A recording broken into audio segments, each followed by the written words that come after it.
Hello and welcome to another edition of For the Record. I'm Sean Murphy. My guest today is Douglas Schwartz. He is the director of the Quinnipiac University Poll and also the chief spokesperson for the Connecticut polls.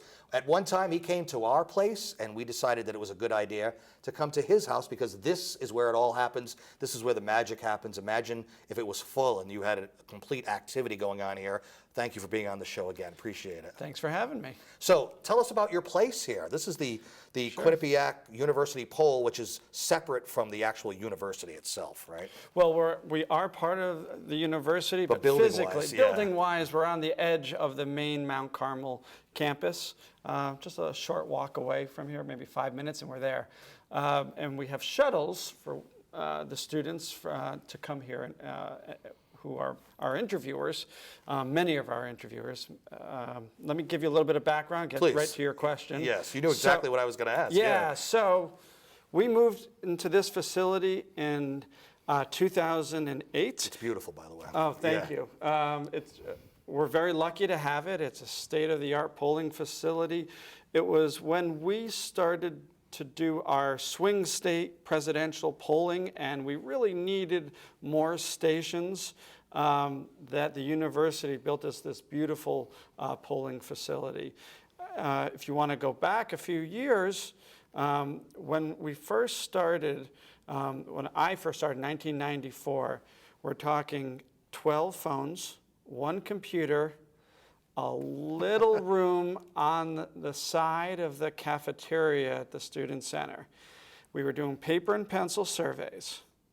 Then the university purchased a house and renovated it on New Road, also on the edge of Mount Carmel campus. We were in the basement and in a garage. They converted it into a very nice polling facility, but we only had about 40 stations. And we were there for many years, and in 2008, as I said, we started doing 3 polls at once: Florida, Ohio, Pennsylvania, which actually right now, key states yet again: Florida, Ohio, Pennsylvania, 3,000 voters at a time. So we needed a bigger facility. This has 150 interviewer stations. Wow.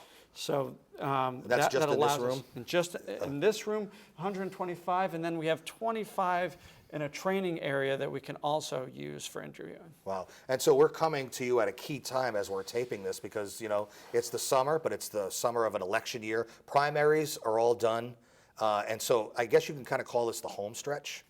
Yeah, or it is sort of the beginning now of the Right. general election campaign. We've had all the primaries, as you said. We had our conventions. The VP picks are done.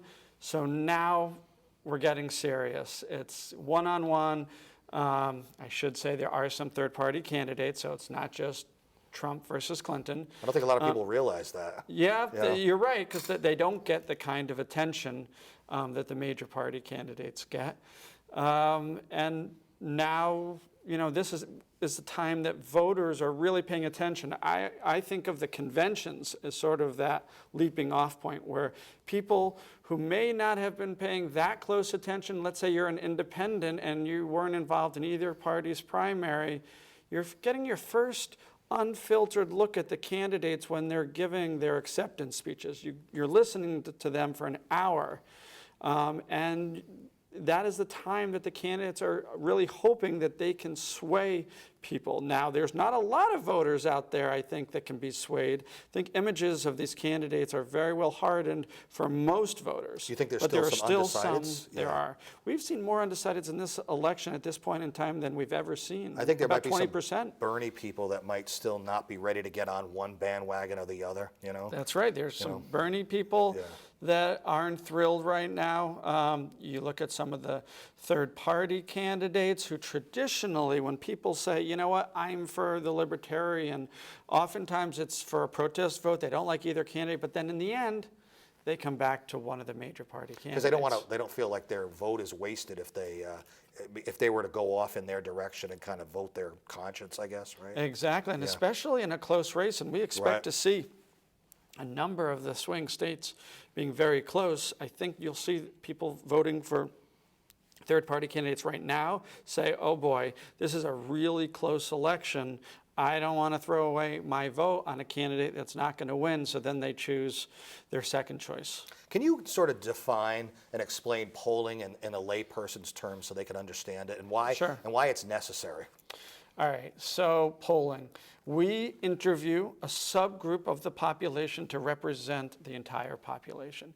Now, why is it necessary? So elected officials want to know what people think. We're in a democracy. So how can they find out what people think? What's the best way to measure? So they hear from their constituents, they get phone calls, they get mail, email. But is that really representative of the people? And I would contend that a public opinion poll is the most accurate way to represent what the people think. It's a good way to get the average voter's voice heard. Oftentimes in our politics, it's those who have the most money and the most power that often get heard by elected officials.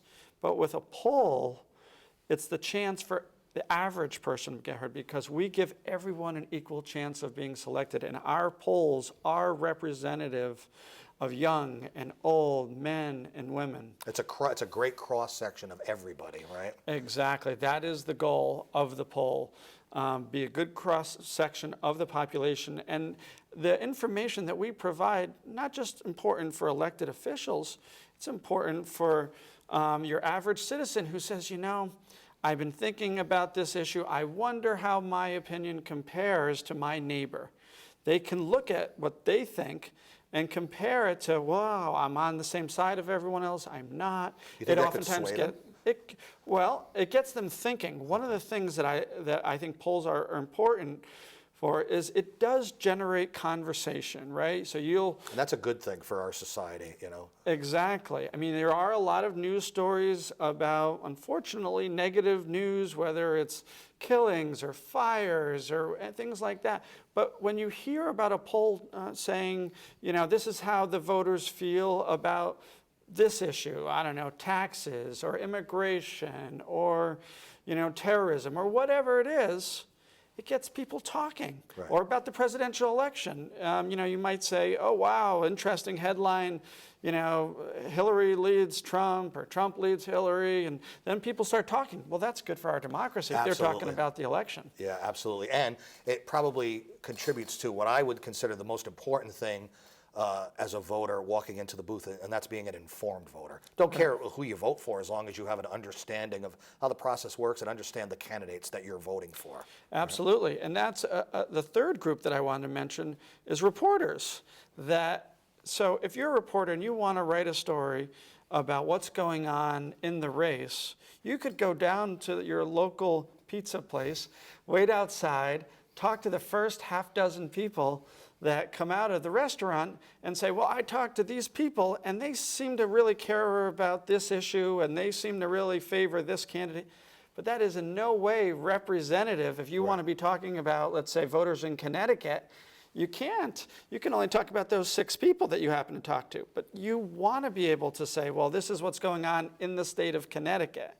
And a poll allows you to do that we're actually saying we are representative of all voters in the state. You just described it as the beginning, maybe the beginning of the home stretch. It's after the conventions now. It's after they've selected their VPs. Is this your busiest time? Absolutely. Is it 100%? Yeah. Yeah, it's crazy. And I think the reason for that, for us, is that we've taken on these swing state packages. So we're not just doing, you know, Connecticut, which is very likely to continue to vote for the Democrat. Right. That would be an easy race for us to do. Or New York, very easy race for us to do. The interesting ones are the ones where, like you said, it's a swing. It could go either way. It could go either way. These are states that go back and forth, Republican, Democrat. They're evenly divided between Republicans and Democrats in the state. And we're finding in our polls, indeed, a couple points separating Trump and Clinton. And you'll see the candidates hanging in those states a lot more often campaigning, right? So Florida, Ohio, Pennsylvania, those are the only states that Trump is advertising in right now.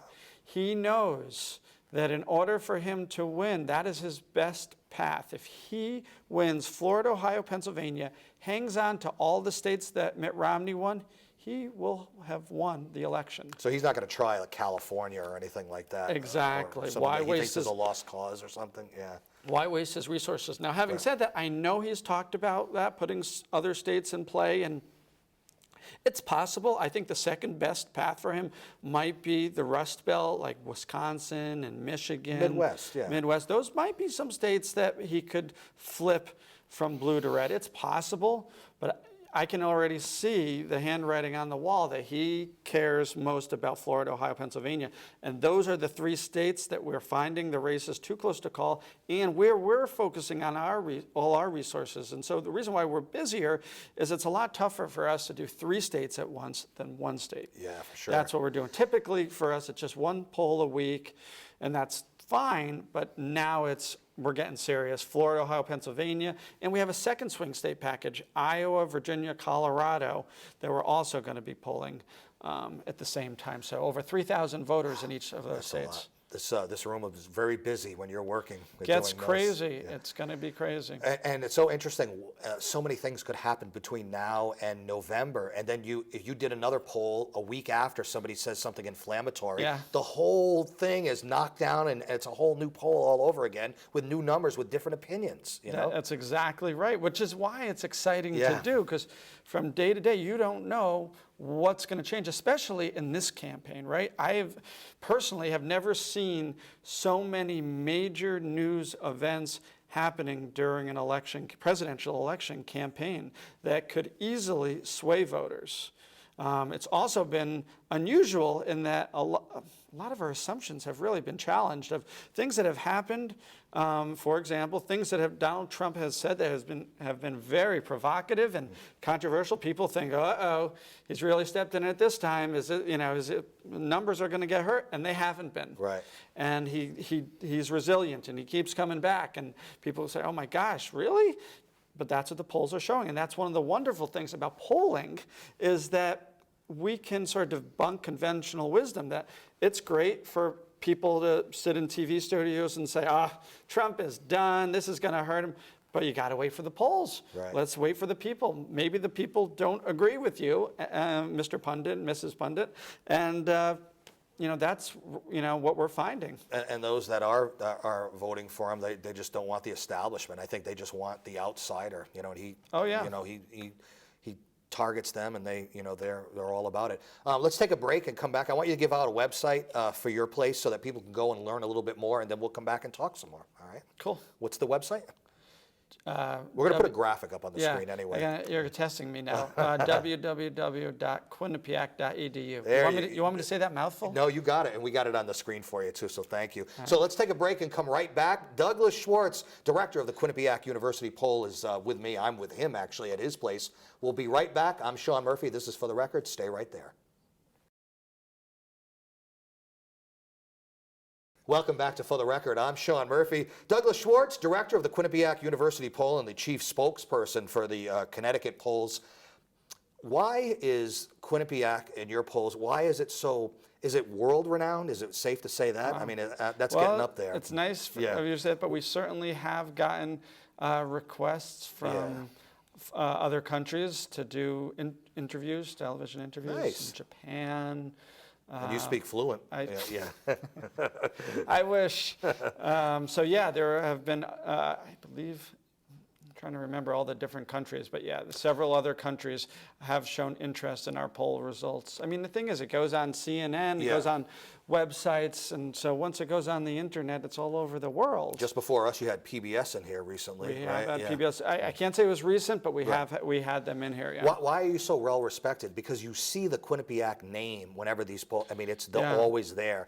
People, established news organizations use it. Yeah, well, thank you for that. I guess I'd point to 2 things, timeliness and accuracy. So the news media, they care about what's hot, and people care about what's hot, what's going on in the news. And so we really try to stay on top of it. And like I said earlier, if folks are most interested right now in Florida, Ohio, Pennsylvania, that's where we're at. That's what we're going to be doing. So we try to stay on top of the news. And then the second reason is our accuracy. So if you screw up elections, It's a big the deal, world is yeah. going to know it, and you're not going to have a good reputation, and people are not going to want to follow and trust your poll. So Is it that 5% margins, pro or negative or positive? that yeah, kind of thing? plus or minus Yeah, 3. yeah. So we have a very good track record of predicting elections. We also do the kinds of things that the major media organizations really respect. It all comes down to having a good random sample of the population. Are your methods solid? And so we use the tried and true methods over the last 20 years or so of random digit dialing, using live interviewers, calling people on their cell phones. That's something that we've been doing over the last several years. A key thing to do.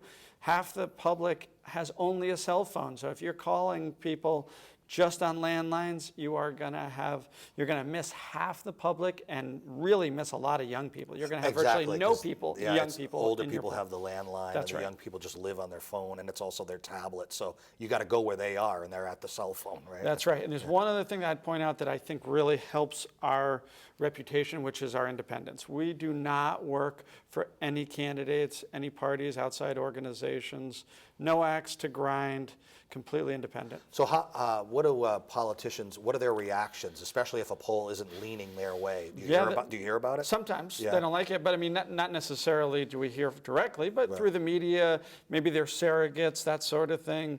They might try to nitpick the poll. But the thing is, if you nitpick the poll, but then the next time that same poll comes out, shows good numbers for you, then that doesn't sound very believable, right? So you can't then have it both ways where you want to tout a good, the poll when it's good, yet rip it when it's off. So how does it work? Do you get approached, and then that's when you'll start the process? Like, for example, this three-state thing, or do you automatically do it on your own, knowing that you're obviously in the season now? How does it all work? It's totally on our own. Okay. We generate all of the ideas for the poll on our own. Like, we won't work directly for any particular news organization, that sort of thing. They'll just use your data. They just Right. use our data. So we'll follow what's going on. I'm lucky that I have a great team of several former journalists who I work with to help decide, okay, where we're going to poll, when we're going to poll, what are the kinds of questions that we're going to ask, that sort of thing. So are that makes sense. Are you loaded with journalists and political science people? I mean, is that who sits in these booths the whole time? Many of them are. We have many journalism majors, political science, marketing, psychology, and it can really help them with their career. I think they really benefited a lot. They hear about current events in their job. They're learning about unbiased interviewing techniques, and then they're seeing the results of what they're doing. We put out a press release explaining what our findings, and then, as you said, it gets carried by major news organizations. Then media start coming to you and doing interviews like this. Yep. And the other news organizations, they'll probably do shorter clips, but they want to talk to you. Do they ask you about your methodology and how that all works and everything? They used to talk more about methodology, not so much anymore. They just want to see the numbers. They want right? to see, but that's part of getting trusted. Yeah. That we've really established ourselves over time. So there's no need really to go into the weeds. We could, in fact, on our website, if anyone's interested in methodology, all of our methodology for every poll is posted on the website. So it's always there. But usually, understandably, reporters want to get to the heart of it. What did you guys find? What's going on in the race for president? What are voters thinking? What are the things that they like about the candidates, dislike about the candidates? What are the important issues in this race? So that's what the reporters want to know, less so about, well, tell us exactly how you conducted it. Right. I think you're right. I think once you're a trusted source, there's no need to, they stop asking those questions, about the methodology. But I mean, I'll ask it because I'm interested, and I think you're interested. You can. Like, how does a question get designed? Sure. Tell me a little bit about the methodology. Sure. So, and before I get into the methodology, I think it really helps that we are vetted by some of the major news organizations. So, ABC News, AP, CBS News, they will only air or write about, or New York Times, or certain polls that uphold certain standards. Mm-hmm. That if you don't follow sort of what's known as the gold golden methodology, gold standard of methodology, they're not going to use you. So I think what's happened is the major media has said, this is a solid poll, we're always going to use it, and then the rest of the media follows that. Right. So now to answer your question directly about how do we put together a question. So some of it is easy and some of it is hard. The easy part is sort of the standard questions about how are you going to vote, do you have a favorable opinion of this candidate. The hard part is when you have issues, particularly new issues, that you have to come up with new questions for. So we'll sit down. I think a lot of it is, what are you reading? So we read the stories and see how issues are being framed and see what the issue is. And then we try, to the best that we can, come up with a question that gets at the heart of the issue. And sometimes it takes several questions to get at an issue. And then what is the wording that we're all happy with? So we'll drop a question, and then it's not just me writing it and saying, let's go into the field and start asking voters. No, we have to ask within our team, how do these new questions work? Does everyone say that this question is clear, that they get it?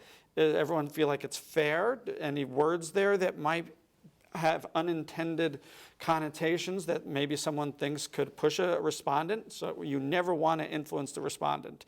You want it to be as objective and neutral as possible. And I guess the more people you bounce that off of, the better you're going to get for the right way to ask it, right? Absolutely. Yeah. And it's also helpful when other organizations have already tried and it's been tested, if you will, certain kinds of poll questions. So we'll look at what are others, how are they framing it, and get ideas from them. I know obviously you had said that this is your busiest time of year. What are you doing and what happens around here in a non-election year?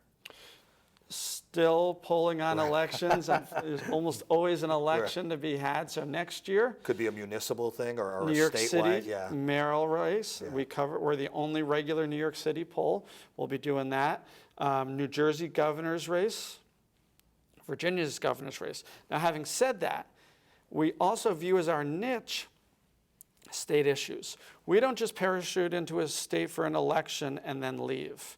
We're going to stay in all of our states and ask about state issues. Like here in Connecticut, big issue is the budget, right? Mm-hmm. We do this in all of our states where we will ask about state issues because frankly, the number of state polls are few and far between that conduct regular surveys on state issues. There's a real niche there. For national polls, there's a ton of them. Right. And we do national polls too. But you don't see a lot of state polls. So we are, like in Connecticut, we've been in Connecticut since '94, since I started. We've been doing it. In fact, before I came aboard, we were doing it since '88. Do you sway outside of politics at all ever as far as polling goes? Occasionally, but very rarely. So our favorite question in Connecticut is favorite baseball team. Okay, because it's could be New York, could be Boston, you never know. Exactly, Yeah. And this was something that came up maybe about dozen or so years ago where there were stories saying, is Connecticut Yankee territory or Red Sox territory? There was like a lot of news stories about I'd this. say it's pretty split without knowing the answer to your And you're right, it is pretty split. Yankees always enjoy a slight edge, right, but it's very split. And we started doing it, and we were getting a lot of attention. People really felt strongly about this. So we're like, okay, we'll do it. So we have an annual baseball poll. Nice. All right. We are out of time. So I think it's a great way to end this interview on a baseball note. So excellent. One more time on the website for people can go and learn more. www.quinnipiac.edu. That's the only thing you're not 100% certain on, although No, you are I am actually. certain. I just wanted to go slow. It's great stuff, and it's great being down at your place. Douglas Schwartz, the director of the Quinnipiac University poll. I think we learned a lot today, and a lot more exciting things are coming up as we really get into the swing for the general election now. So thanks for having us here. Appreciate it. Thanks very much, Sean. You can see this show and many others on our YouTube site. Until next time, I'm Sean Murphy. This is For the Record. Take care.